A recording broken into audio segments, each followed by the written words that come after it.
咁咧喺今日咧要講嘅講題係咧，當一切不似預期。咁喺咧正式講道之前咧，我想先同大家分享一個故事喎。嗱，呢個故事咧就唔係我去講㗎，其實係一個咧老師佢喺課堂裏面咧同學生分享嘅一個關於海難嘅故事喎。有個老師咁佢就課堂裏邊啦，同同學講啦，好耐之前咧有一隻遊輪啦。遊輪上面咧有一對恩愛嘅夫婦，哇！真係恩愛到不得了。嗱，大家可以睇相，有幾恩愛，望下係咪好恩愛啊？咁咧不過好可惜，一切真係不似預期啊！因為當佢哋諗住咧去度假嘅時候，竟然見面到喺遊輪發生咩事啊？風浪啊，唔係風浪簡單，原來海難啊！今次海難相當危急啊，有啲似咧鐵達尼號咁啊。於是咧大家要逃生啦。不過好可惜，就喺要千鈞一髮要逃生之際咧，竟然發現成艘船嘅救生艇只係剩翻一個位喎。在座嘅弟兄姊妹，你估下咯喎？你估下剩翻呢一個逃生嘅位置，會由丈夫坐喺上邊啦，定係太太坐喺上邊咧？我哋嚟個公平嘅投票啊！覺得咧會係丈夫坐上嘅請舉手。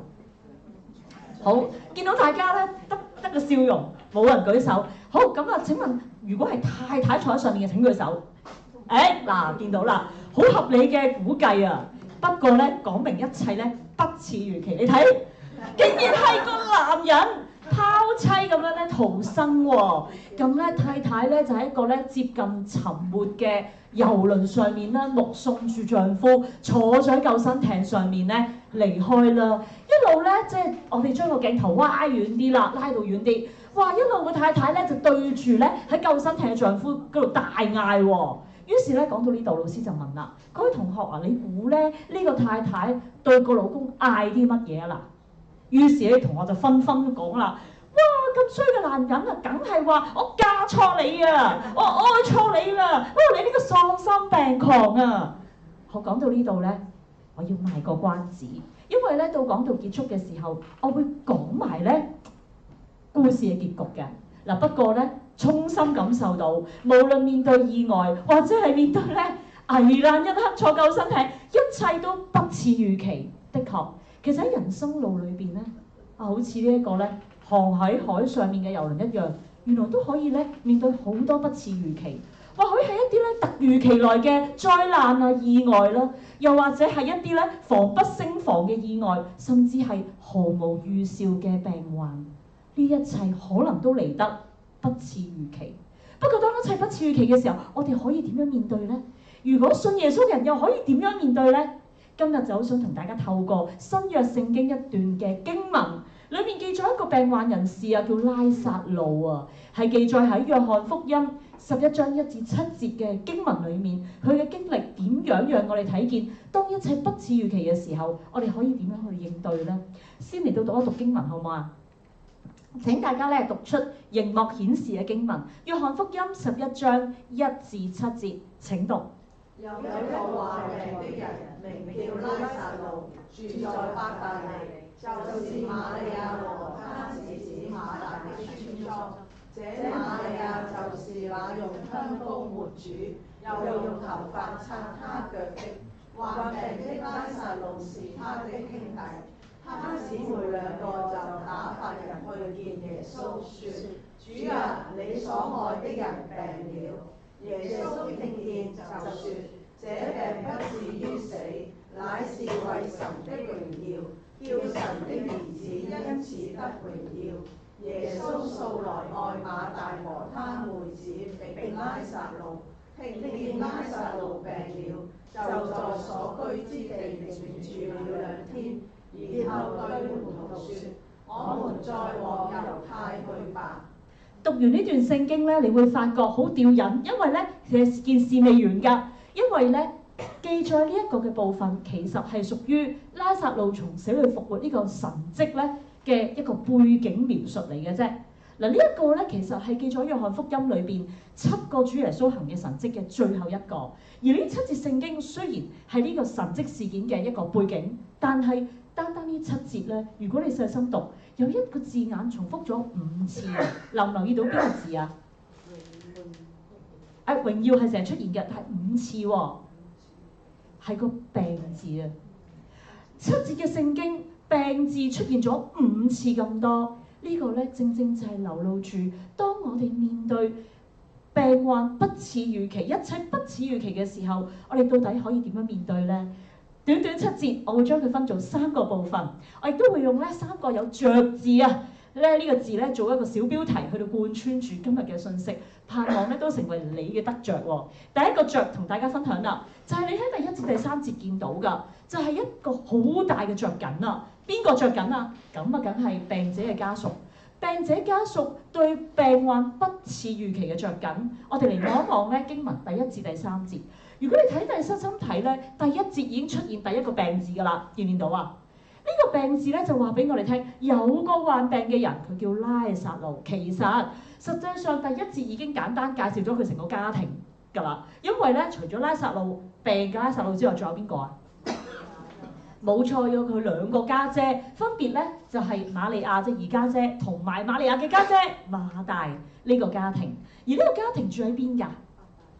伯大尼。伯大尼喺邊嘅咧？睇睇呢個地圖。對唔住，有啲字比較細粒啲，不過你信我啊，圈住呢個地方咧就係馬大、瑪利亞、拉撒路住嘅伯大尼。咁呢個地方其實原來咧係位於猶大境內嘅喎，而呢個地方咧亦都係橄欖山嘅東南邊啦，好近耶路撒冷㗎。嗱，你見到咧嘅個圈圈嘅隔離就已經寫住耶路撒冷，原來佢哋兩地相約嘅路程相當近，只係3.2公里嘅啫。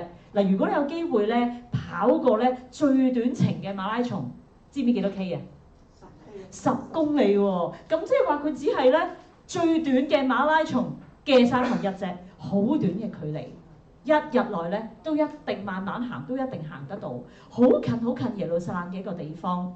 伯大尼裏面就住咗一個咧咁樣嘅家庭，而拉撒路咧嘅處境卻係令到佢家屬相當着急。點解咧？因為經文話佢患病的。嗱，患病的俾我哋感受就好似形容詞咁形容緊阿拉撒路。實際上呢個字原文裏邊咧係一個動詞，而且佢用分詞嘅形式表達，意思係咩咧？就係持續不斷地嘅狀態嘅意思，即係話咧阿拉撒路嘅狀態係持續不斷地病緊，而且係病咗一段時間，毫無好轉。呢個咧亦都係導致到整個家庭咧越嚟越着急嘅一個原因。嗱，不過咁喎，雖然呢度嘅介紹話拉撒路病咗啦，但係去到咧第2節，我哋又發現咧，咦，原來作者除咗對拉撒路有詳細介紹之外咧，第2節仲介紹咗邊個啊？第2節瑪利亞喎，咦，點解要詳細介紹瑪利亞嘅咧？啊，的確咧，其實新約聖經裏邊有好多個瑪利亞嘅喎，數唔數得出有邊個瑪利亞？耶穌嘅媽媽瑪利亞啦，仲有咧，仲有個喎。如果咧你睇約翰福音，去到好後啦，係啦嘅時候講到耶穌咧釘十架，都有提及到另外2位瑪利亞，包括抹大拉嘅瑪利亞啦，同埋咧格羅擺太太瑪利亞。哇，有好多個瑪利亞，所以咧喺呢一刻，約翰咧就先嚟到介紹下呢個瑪利亞係一位點嘅瑪利亞。呢個瑪利亞有一件事好出名嘅係咩啊？哇！用香膏抹主，又用佢嘅頭髮擦耶穌嘅腳。嗱，不過咧對我哋嚟講咧，我哋就即刻分辨，做呢件事嗰個就係呢個拉撒路嘅家姐瑪利亞。不過我想話俾你聽咧，其實呢一件用香膏抹主嘅事蹟咧，係發生喺約翰福音嘅。知唔知第幾章啊？係好後期發生嘅，係之後12章先發生嘅事。即係話事件都未發生，約翰已經用咗呢件事嚟介紹瑪利亞，反映咩咧？就係反映呢個瑪利亞嘅呢一件事咧係相當出名。一提咧，讀者就知道係呢個瑪利亞。嗱，雖然第2節嘅焦點人物似乎瑪利亞啦，不過實際上佢又第2次提到一個動詞啦，係邊個動詞啊？病啊，邊個病啊？拉撒路啊！佢介紹瑪利亞，但係佢仍然強調佢嘅細佬病咗啊！喺呢度嘅患病咧係第2次出現，而佢咧係一個表達緊一個未完成時式出現，同樣再次表達咧佢嘅病咧已經係病入膏肓、刻不容緩嘅狀態。正正因為咧拉撒路嘅病已經去到一個咧不似預期、控制不了，而且咧係一個病入膏肓、刻不容緩嘅狀態。因此第3節出現第一個像，呢個像咧就係對於家屬嚟講咧絕對會出現㗎。呢個像係着急。家屬對於病患不似預期，相當着急啊！因此咧，第3節記載咗佢哋着急嘅行動。佢哋做咗件咩事啊？簡單嚟講就係派人通風報信，話俾耶穌知。不過咧，請你留意第3節。第3節咧，原來係將咧親屬嗰份嘅着急披露無遺。點解我咁講咧？首先第一，請你留意一下。病了個病字喺呢段聖經第幾次出現啊？第3次，一節幾多次啊？一節一次，之後仲有2次嘅，不斷提到個病，可想而知咧，最困擾呢個家庭嘅係咩啊？就係個病啊，控制唔到啊，不似預期啊，好緊張，好着急，點算呢？呢個係第一點，我哋值得留意㗎。病了。第2點，我哋要注意嘅係馬大馬利亞派人通風報信嘅時候，點樣稱呼主耶穌啊？佢嗌做主啊！如果當時馬大馬利亞係用亞蘭文，即係當時流通嘅語言去叫耶穌嘅話，呢個主啊咧係唔一個普通嘅先生嘅意思喎，而係咧一個尊名，係一個稱呼拉比或者師傅嘅尊稱。換言之，馬大馬利亞咧係視耶穌好似佢哋嘅乜嘢啊？師傅咁啊！最近咧有一個嘅戲啦，就由12月咧做到而家，咁我都有去戲院睇㗎，就叫做《尋秦記》，有冇人有睇啊？有啲有睇。我為咗睇電影版嘅《尋秦記》咧，我就一次過唔係即係分開幾日嘅，分開嘅。我就接連不斷咁睇晒40集咧，舊陣時嘅《尋秦記》正到不得了，所以咧喺嗰度個成套劇嘅片段咧深入我心。當阿趙盤啊佢做假認證之後啦，好緊張，成日好多 moment 咧，好多時刻都好緊張，唔知點算。佢一唔知點算嘅時候咧，佢就會揾一個人㗎啦，知道揾邊個啊？就係揾咧做佢師傅嘅項少龍，即係古天樂或者項太傅啦嚇。後來可想而知，當一個人危急嘅時候咧，佢一定會揾一個最幫到佢最信任嘅人。呢一刻，當馬大馬利亞派人去揾耶穌，佢嘅稱呼就係師傅。師傅點算啊？嗱，如果你有睇《尋秦記》嘅話咧，你都會即刻諗起阿林峰係點樣稱呼啊古天樂。喺呢一度，馬大馬利亞好着急啊！哎呀，點算啊？點算啊？哎呀，老師、師傅、拉比點算啊？第3點仲要注意咧，係中文嘅經文咧睇唔到㗎，係乜嘢咧？就係有看啊呢個字插咗喺咧主啊同埋即係個你嘅中間，就係主啊你睇，即係呢個你睇就中文冇翻譯出嚟。但係幾時你會話你睇下？你幾時會講呢句説話㗎？一定係想引起人注意啦，係咪？冇錯，呢兩姊妹咧就係要引起主耶穌注意。你睇。即係幾情詞迫切，更加反映出家屬嗰份嘅着急。不過咧，最感動嘅話係第4點啊！請問咧喺呢個咁簡單嘅主啊，你所愛啲人病了咁簡單嘅通訊裏邊，有冇提到邊個病咗啊？請問邊個係病咗嗰個啊？拉撒路，但係成個通訊咧都係冇拉撒路個名㗎。點解咧？因為拉撒路同主耶穌關係密切，而且佢哋係相當深交，直頭係去到個地步就係咧，馬大馬利亞有信心就係話俾耶穌聽，你所愛嘅人病了啊！就單單呢個已經知邊個病咗啊，就係拉撒路。其實呢一個嘅關係，正正反映出馬大馬利亞對耶穌嘅期望。哇！你哋兩個關係咁密切，係啊，你愛嘅人嚟㗎，愛一個人。就自然會點呢？着緊咯，着急啦。因此，單單呢一句，你所愛的人，其實已經表露住家屬嘅着急，亦都表示住家屬期望耶穌都會點啊？耶穌都會着急啦，梗係咪啊？所以咧，冇提名，反映出嗰份嘅着急。但係仲有一點你要留意㗎，就係呢個通報裏邊咧，有冇發現好得意啊？咁短嘅信息，有冇發現並冇請求嘅喎？通常啲人走到主耶穌跟前咧，好快就直接會話俾佢聽：神啊，我而家好想看見啊！哎呀，請你救我啊！一定會將個訴求講出嚟。但係咧，呢兩姊妹只有陳述句，並冇請求。呢一點亦都反映出佢哋期望，或者已經係咧預計耶穌既然咁愛拉撒路，耶穌知道佢哋嘅需要同處境咧，必然會着急起嚟㗎啦，就會馬上施行醫治，唔使請求啦。無論如何，家屬嘅着急咧係表露無遺㗎啦。不過家屬對病患不似預期嘅着急，卻換嚟主耶穌另一個不似預期嘅着喎。呢個着係咩呢？係着眼點啊！當報信嘅人講俾耶穌聽呢個信息，耶穌嘅着眼點竟然係咁喎。我哋嚟睇第4節，耶穌對病患不似預期嘅着眼點喺第4節講咩呢？耶穌聽見呢個信息，佢就話啦：這病不至於死，乃是為神嘅榮耀，叫神嘅兒子得榮耀。哇！當讀嘅時候，唔知你有咩感覺啦？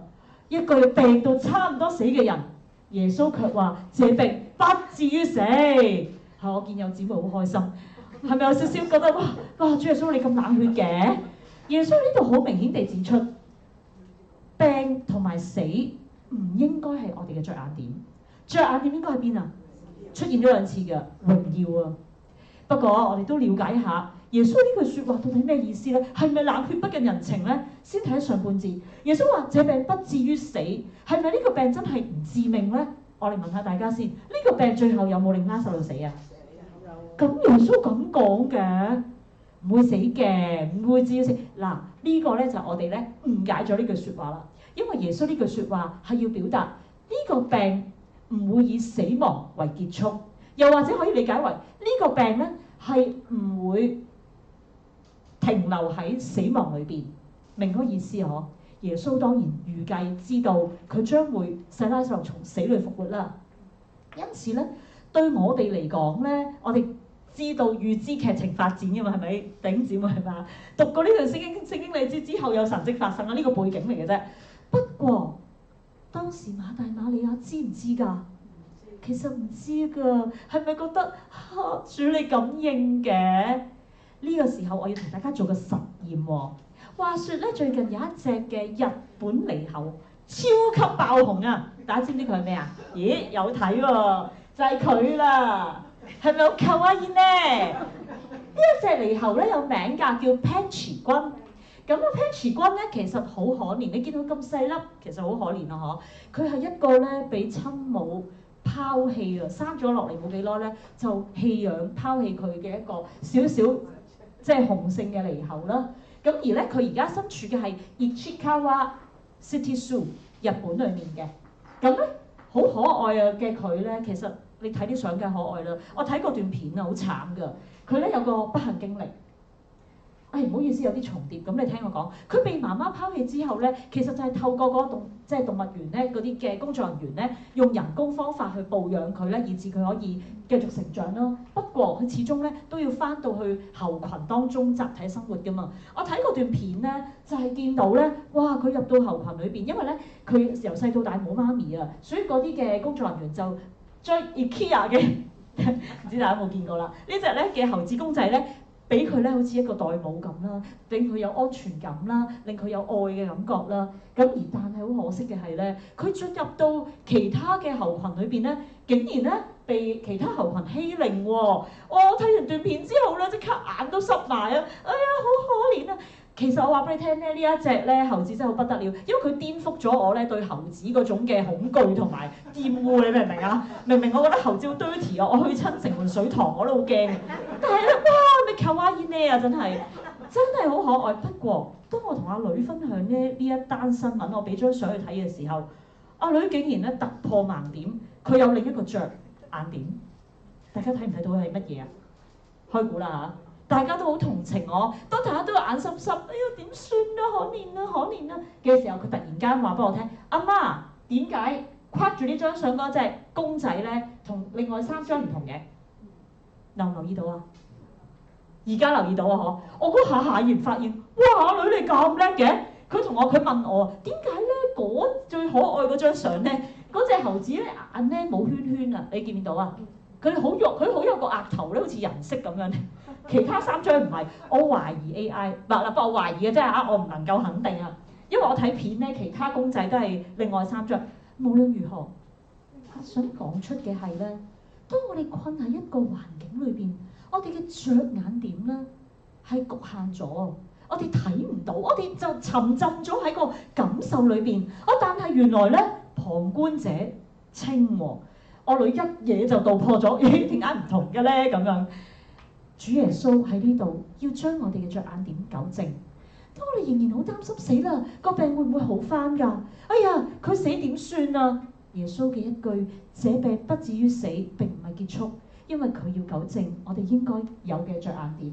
我哋嚟睇埋經文啦，因為最重要嘅就係呢件事蹟嘅着眼點，在於乜嘢呢？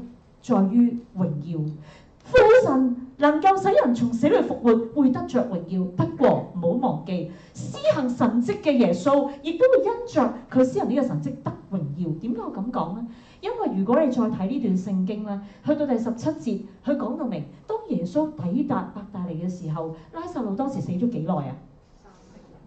係4日。嗱，大家記住呢個數目，4呢個數目，因為一個死咗4日嘅人喺猶太人心目中係唔可能復活嘅。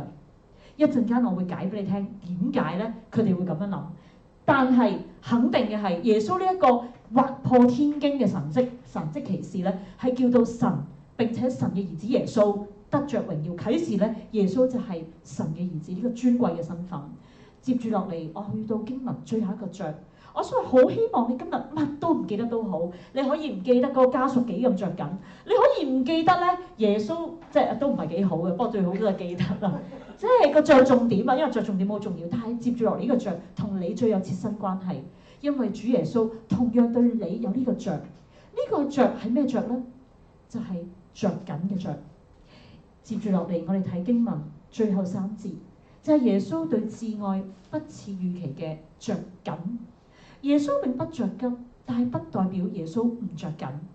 我哋嚟睇第5到第7節。第5節，雖然我哋知道咧呢個神蹟嘅着眼點在於榮耀，神得榮耀，神嘅兒子得榮耀，讓眾人知道耶穌就係神嘅兒子，呢個好重要啦。不過唔代表耶穌唔着緊佢所愛嘅拉撒路。耶穌依然着緊，唔單止咧係第3節好似姊妹口中所描述嘅拉撒路係耶穌所愛的人。第5節約翰去描述嘅時候，佢彷彿係一個見證人，佢用最客觀第三身角度去描述耶穌同呢個家庭係點嘅關係啊？出現第2次嘅愛呢個字，就係素來愛。耶穌係素來愛馬大佢妹子同埋拉撒路，即係話拉撒路唔止耶穌所愛啊，甚至佢成個家庭都係耶穌愛，而且係素來愛。呢個素來愛咧，呢個嘅愛字咧，大家應該聽過嘅希臘文叫阿加皮。阿加皮係一個名詞嚟嘅，佢嘅原文咧嘅動詞阿加拋喺呢一處咧就係用咗阿加拋呢個字。相反第3節嗰個咧，主啊，你所愛的人嗰個愛咧係 phileo， 係另一個愛嘅動詞。無論如何，第5節係要高一個層次地表達咗耶穌素來都從無間斷地去愛馬大佢嘅妹子同埋拉撒路。呢個一直以嚟咧係堅實到不得了，甚至約翰可以做見證咧，咁樣嚟到描述出嚟嘅。不過咧，不似預期之處在於第6節。耶穌既然係從無間斷素來愛呢個家庭，點解第6節話聽見拉撒路病了，耶穌做咗啲咩？嗱，第4次出現病了啦，係第5次啊，sorry，第5次出現病了，因為咧第4節已經這病不至於死。第6節耶穌做咗件咩事啊？真係幾奇怪嗬！耶穌喺所住之處仍然住多2日，奇怪啦！既然你着緊一個人，你知佢病咗，你應該會點啊？咪即刻去啦，係咪？但係耶穌遲多2日，點解耶穌咁做呢？我哋就要從耶穌當時身處嘅地方着眼啦。熒幕裏面嘅地圖咧係部分學者估算耶穌當時身處嘅地方，就喺約旦河外嘅地方，圈住嗰度咧係另一個咧被稱為伯大尼嘅地方啦，但係咧北啲㗎，係約旦河外㗎。咁但係佢原名咧，如果亞蘭文好可能就係咧右邊嗰幅圖啦，就叫做巴旦亞蘭呢個嘅sorry 應該係巴旦尼亞呢個地方，巴坦尼亞呢個地方。巴坦尼亞呢個地方咧，大家唔熟悉㗎。不過至少你睇左邊個地圖，你就見到遠唔遠啊？其實都幾遠距離。原來咧相隔150公里。當時咧有文獻記載，猶太人咧一日大概行40至45公里咧，就已經係咁多㗎啦。咁換言之，由伯大尼嗰個伯大尼行去另一個伯大尼，要幾多日啊？4日咯。我哋就嚟玩一個數字遊戲。耶穌聽見嘅時候，拉撒路死咗未啊？最初報信未死。耶穌留多幾多日啊？耶穌留多2日喺住嘅地方，留多2日先動身。但係去到嘅時候就已經死咗幾耐啊？4日。咁即係話咧，大概耶穌動身嘅時候咧，真係拉撒路死嘅時候。咁而咧，事實上如果你計一計，要行4日嘅路程，係咪啱啱好啊？由拉撒路真係死咗，耶穌先動身。即係話耶穌刻意等到拉撒路死咗先動身。嗱，不過咁，因為佢哋咧要4日行程啊，所以就算咧，你見到就算佢咧即刻動身都好啦，佢去到嘅時候拉撒路生定死啦？如果咁樣計落，不過死咗幾耐啊？死2日唔夠透徹。嗱，頭先講過啦，點解咧猶太人會覺得死4日嘅話咧係冇可能復活咧？因為原來猶太人咧有一個錯誤，嗱，我要強調係錯誤嘅迷思迷信。呢個迷信係咩咧？佢哋認為啊，一個死咗嘅人咧，佢嘅靈魂係會喺佢身邊咧喺度徘徊啦、停留啦，所以頭3日嘅日子咧，即係個靈魂仲會喺度嘅。佢哋就認為頭3日都仲有機會咧復醒或者咧行神蹟令佢復活。不過到第4日咧，情況就完全唔同。如果你記得呢個神蹟打後發生咧，當耶穌佢去到墳前嘅時候，馬大阻止佢，點解啊？因為佢覺得細佬已經點啊，條屍臭啦，4日㗎咯喎。呢個咧充分反映冇一個人覺得拉撒路係會復活㗎。主耶穌嘅遲延唔係因為佢唔愛拉撒路，反而佢要彰顯上帝嘅榮耀。而事實上耶穌嘅心咧，我相信好難過，因為佢愛呢個人，佢固然着緊，但係佢不能着急。主耶穌就係咁喺第6、第7節裏邊咧，我哋會見到第7節耶穌終於嚟行動係乜嘢咧？好簡單嘅一句，我們再往猶太去吧。唔出奇啊，因為伯大尼屬於猶太境內。不過我哋唔好睇輕呢一句説話，因為單單呢句説話咧，雖然耶穌停留2日不似預期，但係第7節佢再去猶太咧，係充分反映佢對拉撒路嘅着緊，甚至過於自己條命。點解咧？因為如果你有機會睇聖經，前面發生咩事咧？喺約翰福音第10章正正記載耶穌，因為佢宣講自己與父原為一。簡單嚟講咧，猶太人認為，哇！你講僭妄嘅説話，你竟然以自己為神，於是就拎石頭掟耶穌。所以當時耶穌喺猶大地係相當危險㗎。後來佢從猶太人中間離開，一直就喺約旦河外嗰度寄居。而後來如果你睇第8節門徒嘅反應，你就會更明白耶穌有幾危險。可唔可以幫我讀第8節啊？請讀啊！好，我哋再讀大聲啲，讀上帝嘅話語。門徒說：拉比，猶太人近來要拿石頭打你，你還往哪裏去？從門徒嘅反應，你見到好危險，都唔單止。再睇埋第16節，16節嗰度有其中一個門徒，佢叫多馬，又稱為底土嘛。佢同其他門徒講話：我們也去點啊？即係話咧，係死就死啦，我哋同耶穌一齊去死啦。即係話咧，今次耶穌由約旦河外南下去到拉撒路死嘅地方伯大尼，係一趟冒死嘅旅程。換言之，其實耶穌素來愛呢個家庭係堅實嘅，因為耶穌愛拉撒路，甚至過於愛佢自己，包埋佢啲門徒條命。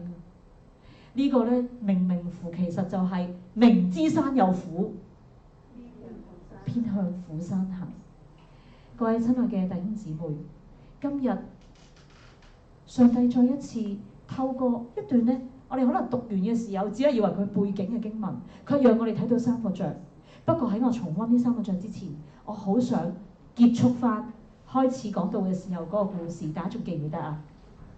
一對恩愛嘅夫婦，佢哋咧喺遊輪上，哇，遇到不測啊，海難嚟到，但係大家記得之後發生咩事啊？嗬，竟然係咧個老公，哇，上演咗一幕咧拋妻自己逃生嘅，即係咁樣嘅狀況啦。當時啲學生聽到呢度咧，紛紛就話：哎，嫁錯你啊！你個衰男人啊！我恨你一世啊！諸如此類啦嚇。不過個老師講到呢度，發現咧，在座裏邊有個學生一路都唔出聲，於是佢特登咧就叫個學生啊，不如你發表下你嘅睇法啦。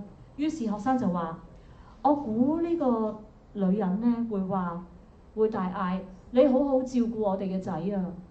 老師聽完之後就好驚訝，於是咧就問：你聽過呢個故事啊？小朋友咧就擰頭，冇啊。不過我媽媽臨死之前咧，真係咁樣同我爸爸講噶。於是老師咧接續就講埋呢個故事嘅結束。原來咧，當嗰個男人真係獨自喺個救生艇翻到自己家鄉之後咧，佢就一手帶大咗佢同埋佢太太嘅女兒。後來咧，呢個丈夫咧都不幸離世啦，都病故啦。於是咧，佢湊大嘅女女咧，就喺佢嘅即係執拾佢嘅遺物咯。喺佢執拾遺物嘅時候，佢會發現爸爸嘅日記。原來爸爸都有將呢一個嘅船難嘅事件咧記載喺佢日記裏邊。爸爸話：原來媽媽上船嘅時候已經身患絕症，冇得醫。本來諗住喺遊輪上面咧度過一個喺人生在世最後一個咧溫馨美好有回憶嘅經歷，不過好可惜遇到船難。爸爸佢咁樣講，佢話：我只好喺嗰日只得一個救生船上位嘅時候，我把握最後唯一嘅求生機會。雖然我幸存啦，但我事後好後悔啊，因為我好想同我嘅太太深層咁樣咧沉入海底，可惜我不能。為了女兒，我只能讓你一個人長眠在深深的海底。呢個係佢爸爸日記裏面所寫，一切不似預期。今日我哋都會面對人生路上，無論係意外啦、病患啦、艱難啦、痛苦啦，一切可能都好不似預期。但願我哋透過拉撒路病患嘅時候，經文俾我哋嘅三個像，讓我哋重新再一次學會點樣嚟到面對當一切不似預期。第一個像，我哋固然會㗎，就係着緊啊！當家屬對病患不似預期，着緊地尋求耶穌協助嘅時候，耶穌卻撥亂反正地讓我哋明白，佢對病患有一個不似預期嘅着眼點。不過喺我哋仍然面對艱難嘅時候，請你唔好忘記，耶穌並不是冷血，並不是不近人情，因為耶穌仍然會對我哋着緊。耶穌對摯愛雖然留多2日，好不似預期，但係其實佢顧念嘅一切係我哋所唔知道嘅，佢仍然對我哋着緊。今日當我哋面對好多不似預期嘅時候，我希望你乜都唔記得，你都記得耶穌喺你面對不似預期，卻係一如以往咁素來愛你。然而咧，一陣間我哋都會喺房間分組呢一度咧，一啲嘅分享題目都可以成為你一陣間彼此分享嘅部分啦。最後送上嘅一句，希望真係送俾大家，無論今日發生的一切有多不似預期，請大家讀下面嗰句啊。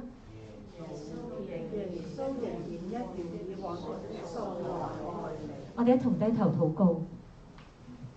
主，我哋多謝你，藉住你寶貴嘅話語提醒我哋。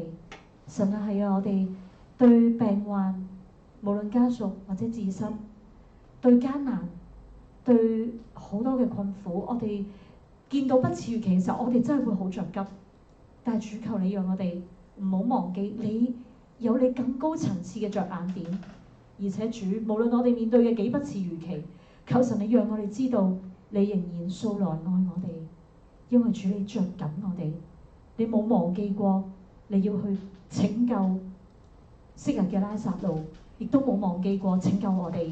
主，我哋再一次多謝你，求你呢一個素來愛，今日深深咁充滿我哋每一個嘅心，讓我哋面對嘅無論幾多嘅艱難同不似預期，仍然記得耶穌你一如既往嘅素來愛我哋。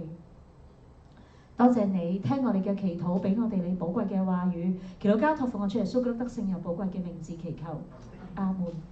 接住落嚟咧，我哋咧都有一啲好重要嘅事情咧要報告啦。咁咧，首先咧就係提大家 save the day 啊，記住呢啲日子啊。如果你而家手上有 calendar，mark 低佢啦，或者咧你有相機咧，手機影低佢啦。因為咧，我哋喺3月22至到3月21到3月22，星期六日，好快嘅啫，2個禮拜後，2-3個禮拜後，就咧會有一個建關推廣日啦。咁咧請大家咧，如果你係幫手嘅侍奉人員，或者咧你會幫手嘅，知道自己會幫手咧，平安組都會有啲嘅弟兄姊妹幫手啊。咁咧記得啦，真係咧一 available 即刻咧出現喺當中啊！我哋仲有好多事前預備功夫啊。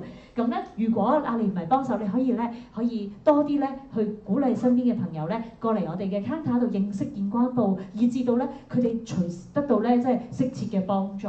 咁好啦。除咗呢個之外咧，大家 save 另一個 day 啦。咁咧就喺我哋推廣日之後咧，3月28號星期六，我哋都會喺翻呢度嘅，就係咧2點至3點半請到咧一個嘅好好嘅一個咧癌症關顧嘅機構啦，就係護心喜樂團。或稱卸下啦，咁咧佢哋會嚟咧同我哋分享喜樂的心乃是良藥啊！咁咧呢個好重要、好寶貴啊！嗬，所以鼓勵大家 mark 低個時間啦，一定要嚟啦！咁呢個咧敬請報名，所以咧大家可以喺左下角 QR code 嗰度咧快報名嗱。放心，我哋遲少少咧都會喺到處張貼海報嘅，咁所以咧都即係不過可以㗎，你就早啲報名啦。咁咧因為名額係有限嘅，咁啊記住咧參與咯喎，參與其中。咁咧呢兩個嘅高度推介之後咧，就係有我哋平時啦，咁我哋一如以往咧都會有恩臨天地啊，咁啊鼓勵大家咧去出席。不過咧4月、8月、12月咧會有即係會除外嘅。好，咁咧網上嘅朋友，我哋咧係即係如果覺得有啲嘢想分享，都可以留言俾我哋嘅。好，咁咧我哋下次見啦，拜拜。